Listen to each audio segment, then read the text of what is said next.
원화가 무너지고 있습니다. 단순한 하락이 아닙니다. 전문가들이 말하는 통화 불안 단계로 깊숙이 들어가고 있습니다.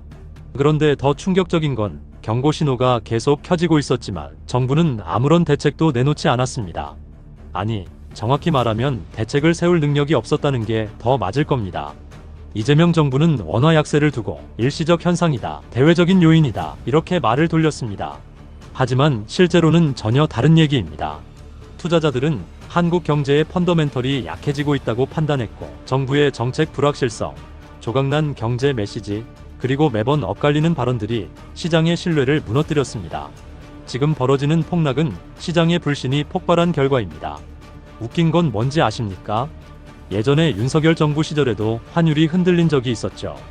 그때 이재명과 민주당은 경제 폭망, 환율 대란, 외교 실패로 국가 신용 추락, 이렇게 온갖 난리를 치며 떠들어댔습니다.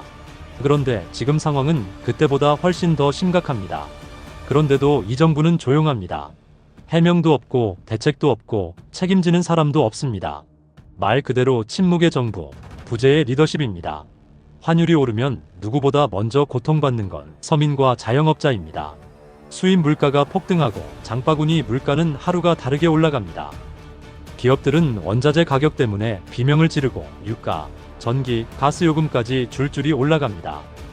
이게 단순한 숫자의 문제가 아니라 국민의 삶이 직격탄을 맞는 문제라는 뜻입니다. 하지만 정부는 지금 무엇을 하고 있나요? 정쟁, 프레임 싸움, 내부 권력 다툼, 경제팀은 어디에도 보이지 않고 대통령은 상황 파악조차 못하고 있다는 말이 돌고, 부처는 서로 눈치만 봅니다. 나라가 흔들려도 아무도 국가 책임을 지겠다는 사람이 없습니다. 이게 바로 지금 대한민국의 현실입니다. 원화 폭락은 단순한 사건이 아닙니다. 정권의 무능을 통화 가치가 대신 폭로하고 있는 것입니다. 국가 경제는 신뢰로 움직이는데 지금 시장은 이 정부는 믿을 수 없다, 이 판단을 내려버린 겁니다. 국민들은 이미 체감하고 있습니다. 장바구니에서, 기름값에서, 공공요금에서 정권의 무능이 그대로 드러나고 있습니다. 말로는 민생을 외친다지만 실제로는 민생에 가장 큰 고통을 안기는 정부, 이게 과연 정상입니까? 지금 필요한 건 변명도, 홍보도 아닙니다. 국가 경제를 책임질 능력, 혼란을 진정시킬 리더십, 시장과 국민에게 신뢰를 회복시킬 정책. 하지만 이재명 정부는 그 어떤 것도 보여주지 못하고 있습니다. 원화 폭락은 단지 시작일 뿐입니다. 이대로면 더 큰 충격이 올 수도 있습니다. 국민이 먼저 불안해하고 시장이 먼저 무너지고 경제가 먼저 흔들립니다.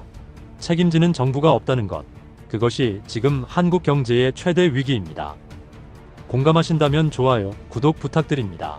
감사합니다.